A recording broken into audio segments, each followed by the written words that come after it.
Hello, very good afternoon. I hope सारे बहुत शानदार हो गए और तैयारी बहुत ज़ोर शोर से चल रही होगी। अच्छा, आपके जो कमेंट्स, जो रिव्यूज़ आते हैं, कई सारे टाइम एकदम बहुत ही मतलब सुकून वाली फीलिंग आती है कि चलो मेरा कोई भी वीडियो ऐसा निकला है जिससे कुछ बच्चों की प्रॉपर हेल्प हो रही है। अभी जो मैंने एक्सपेक्टेड SBI PO और IBPS PO के लिए जो मैंने शुरुआत करी है सेशन का, उसमें मैंने पजल वाला एक कॉन्सेप्ट पढ़ाया था, फ्लोर बेस्ड पजल की। फ्लोर बेस्ड पजल पे कुछ अरेंजमेंट कैसी होती है, उसमें बड़ी अच्छी बातें आपकी तरफ से सुनने को मिली।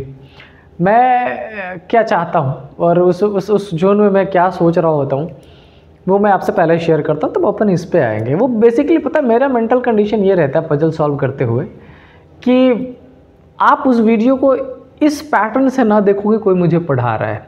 आप उस वीडियो को इस पैटर्न के हिसाब से देखो कि मैं भी रीजनिंग जानता हूँ और जो आदमी ऑनलाइन यूट्यूब पे पढ़ा रहा है वो भी रीजनिंग जानता है। मुझे कंपेयर करना है उस पर्सन से, और ड्यूरिंग दिस पीरियड मुझे ये लगता है अगर कि मेरा जो वे है सॉल्व करने का, जो पैटर्न है क्वेश्चन को टैकल करने का, वो इजी है, उससे मैं ज़्यादा जल्दी कर पा रहा हूँ, तो मैं अपना करूँगा।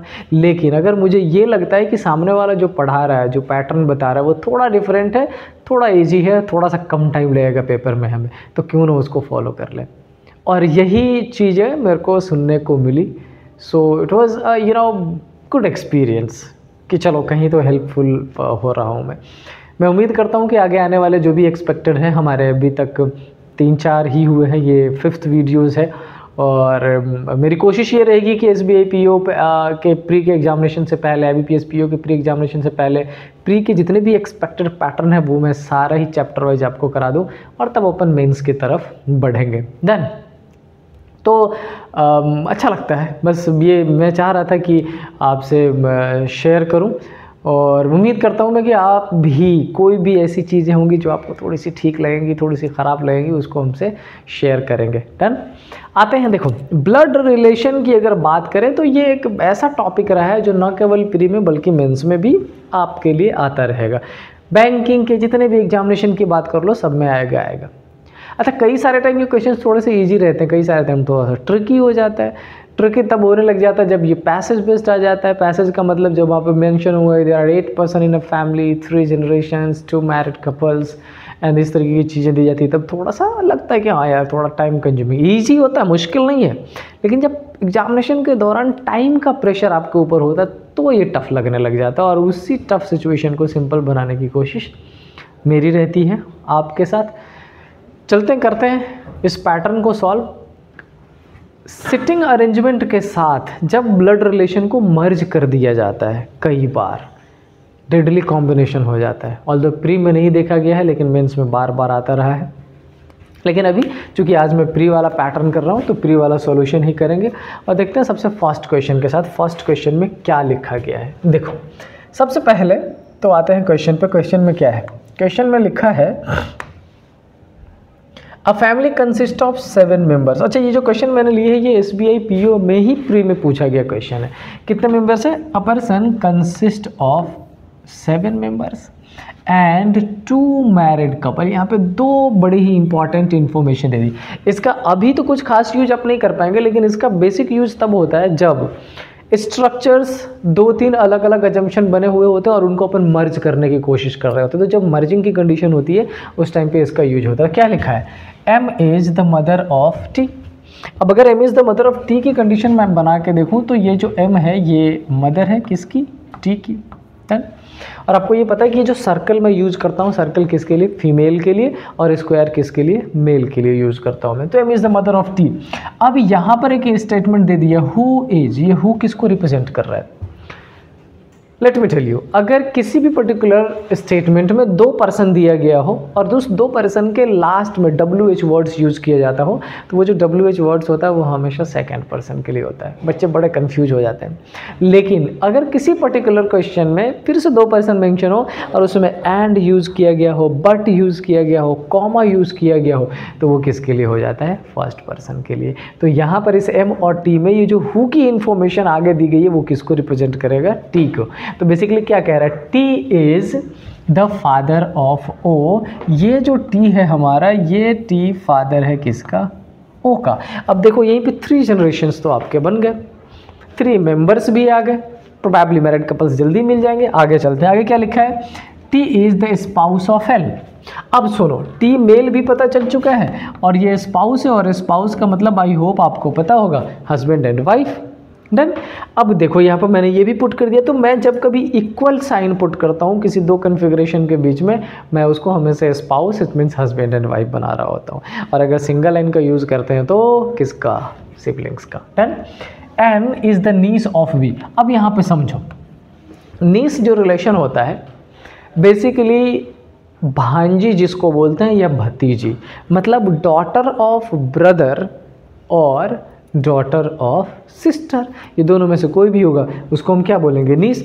इसका मतलब एन जो है वो वी के या तो भाई या बहन की बेटी है, तभी तो किसकी नीस है, वो वी की। अब क्या लिखा है, V who is the sister in law of M.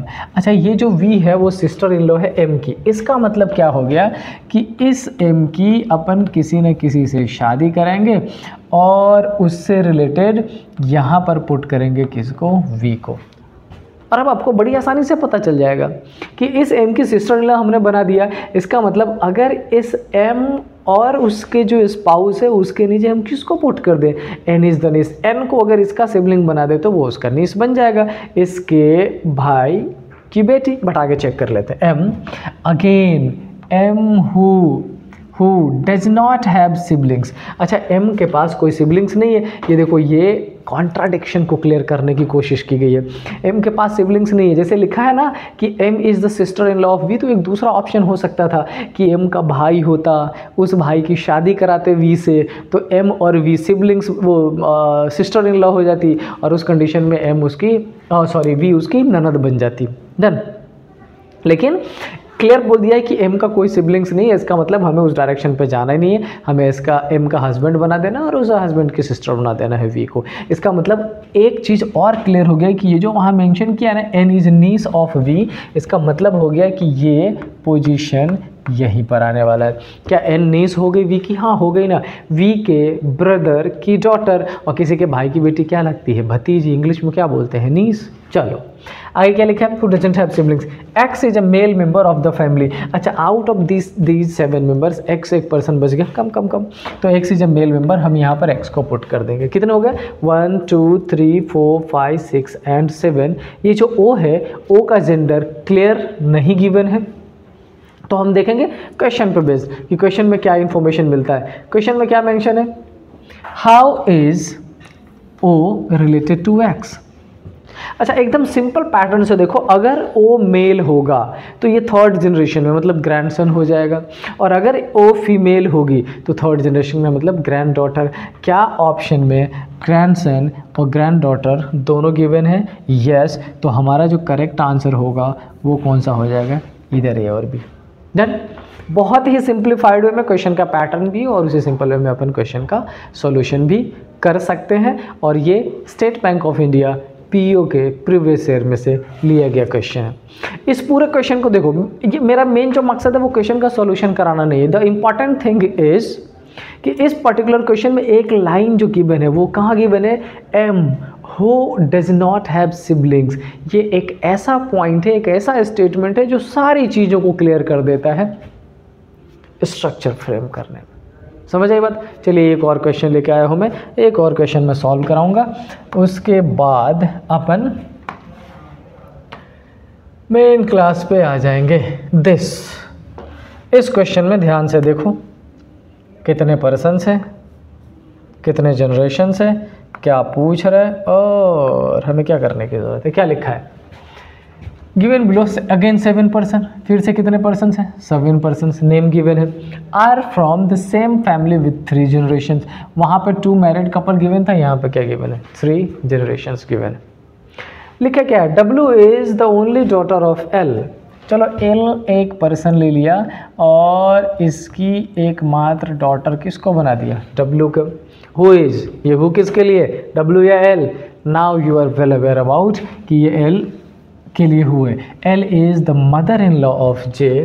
ये जो एल है वो मदर इन लॉ है जे की। अच्छा सुनो, यहाँ पर दो कॉन्सेप्ट बन सकता है।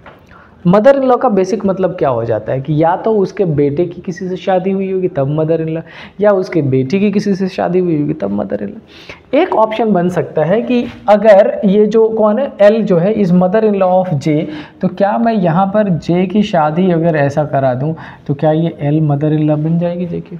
हाँ, लेकिन मैंने अभी अज्यूम किया है, 100% श्योरिटी नहीं है कि एल के डॉटर की शादी जैसे हो जाए तब भी मदर इन लॉ।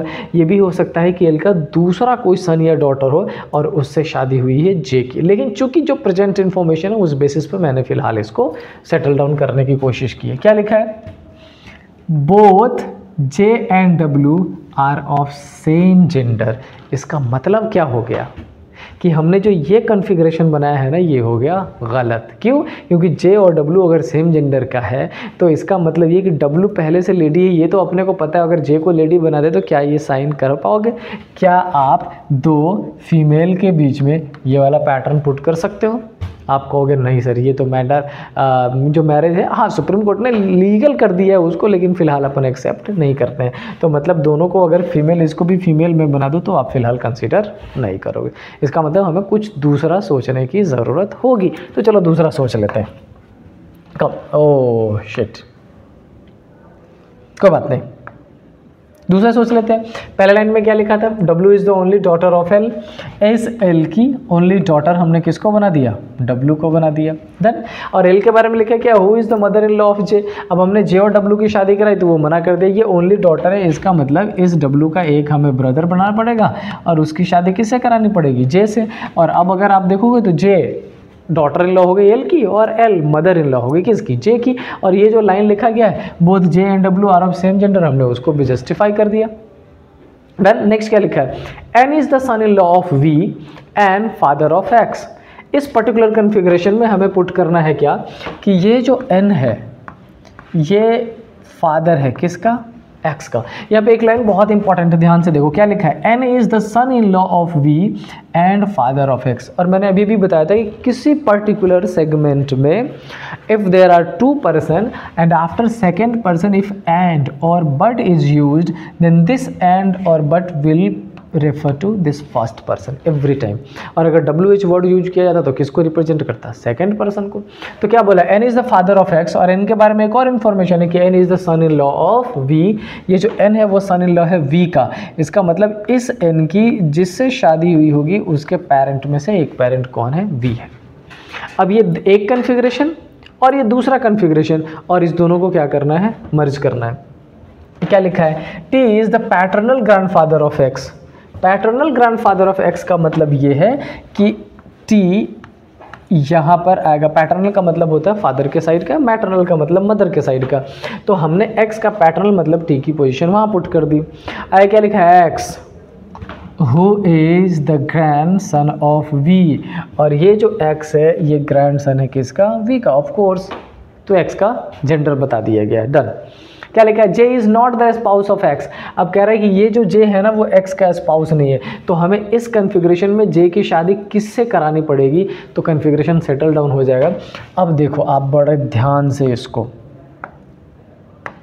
एक हमने 1 2 3 4 यहाँ लिख रखा, 1 2 3 4 5 यहाँ लिख रखा है। अब 5 and 4 तो 9 हो जाएगा, इसका मतलब मर्ज करना पड़ेगा। And but while merging we have to keep in mind कि नंबर ऑफ पर्सन कितने होने चाहिए? 7, जनरेशन कितने होने चाहिए? 3।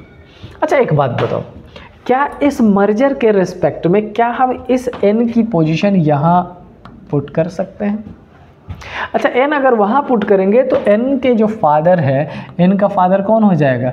t। क्या हम t को यहाँ पर पुट कर सकते हैं? यस। क्या t और l स्पाउस हो जाएगा? यस। हमसे बोला गया कि किसकी शादी? जे की शादी। जे की शादी, J is not the spouse of X. J को स्पाउस एक्स का नहीं बनाया, कोई इशू नहीं है। अच्छा n के नीचे जो x की पोजीशन है, ये x की पोजीशन क्या है? ये हम पुट कर पाए? हाँ कर दिया। अच्छा जो x है, x के मम्मी से ऊपर कौन है? v है। क्या v की पोजीशन यहाँ हमने पुट कर दिया? हाँ पुट कर दिया। कितने पर्सन हो गए? 1 2 3 4 5 6 7। क्या सेटल्ड हो गया? हाँ हो गया।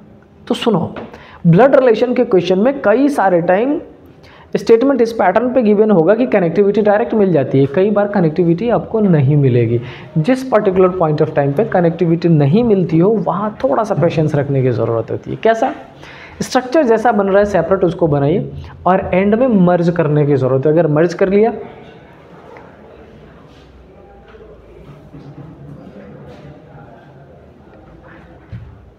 एंड में, अगर अपन उसको मर्ज कर लेते हैं तो हमारा ये आंसर इजीली फ्रेम हो जाएगा और ज़्यादातर केसेस में फ्रेम हो ही जाता है। बहुत सिंपल होता है, इतना कुछ मुश्किल नहीं है। डन। तो अब क्वेश्चन क्या पूछा गया है? If S is the spouse of V, then how is S related to J?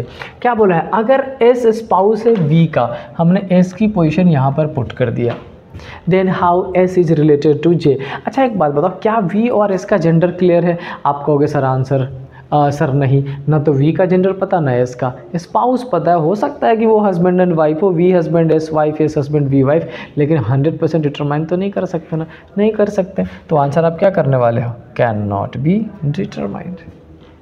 Done. तो ये रहा आपके ब्लड रिलेशन का सेगमेंट। आई होप ये आपके लिए यूज़फुल होगा। नेक्स्ट एक्सपेक्टेड में मैं लेके आ रहा हूँ डायरेक्शन डिस्टेंस के कुछ वो क्वेश्चन जो स्टेट बैंक ऑफ इंडिया के प्रीवियस ईयर में पूछा गया है, और उससे रिलेटेड एक और क्वेश्चन जो उम्मीद मैं करता हूँ कि आपके एग्जामिनेशन में आने के चांसेस होंगे। डन। सो मिलते हैं नेक्स्ट क्लास में। Till then prepare well, stay happy. जय हिंद।